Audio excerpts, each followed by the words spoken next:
पिंपरी चिंचवडमध्ये महाराष्ट्र नवनिर्माण सेनेचा 19वा वर्धापन दिन साजरा होतोय।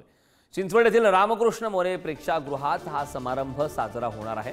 राज्यभरातील मनसेचे पदाधिकारी आणि कार्यकर्ते यावेळी उपस्थित राहणार आहेत। या दरम्यान मनसे प्रमुख राज ठाकरे आज काय बोलणार याकडे मात्र राज्याचं लक्ष लागलं।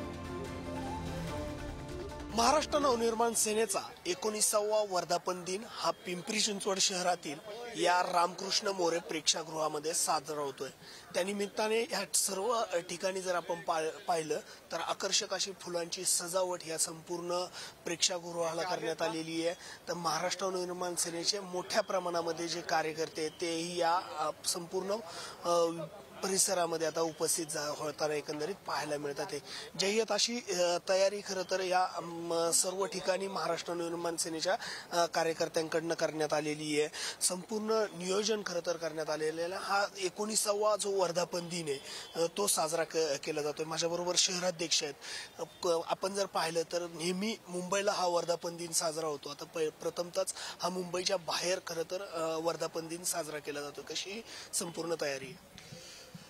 खरं तर सर्वप्रथम सर्वांना वर्धापन दिनाच्या मनापासून खूप खूप शुभेच्छा देतो। 9 मार्च पक्षाचा वर्धापन दिन यावेळेस आदरणीय राजसाहेबांनी पिंपरी चिंचवड शहराला दिला।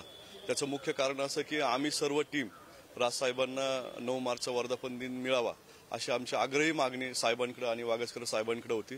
त्या दृष्टिकोनातून आज आम्हाला हा दिवस मिळाला। ह्याचं वैशिष्ट्य म्हणजे हा 19वा वर्धापन दिन आहे आणि 19वा वर्धापन दिन एक विशेष आहे। आता तुम्ही म्हणाल की मुंबईला पण मागच्या वेळी नाशिकला झाला, पुण्यात 2दा झाला, सगळ्याला प्रत्येक शहरांमध्ये आदरणीय राजसाहेब वर्धापन दिन देणार आहेत आणि ह्या वर्धापन दिनाला एक विशेष महत्व प्राप्त या ठिकाणी होणार आहे। कारण या ठिकाणी राजकीय घडामोडीपेक्षा पक्षातील काही ध्येय धोरणं असतील ह्या संदर्भात बऱ्यापैकी चर्चा होणार आहे। महाराष्ट्र नवनिर्माण सेना निवडणुकीसाठी हा पक्ष नाहीये।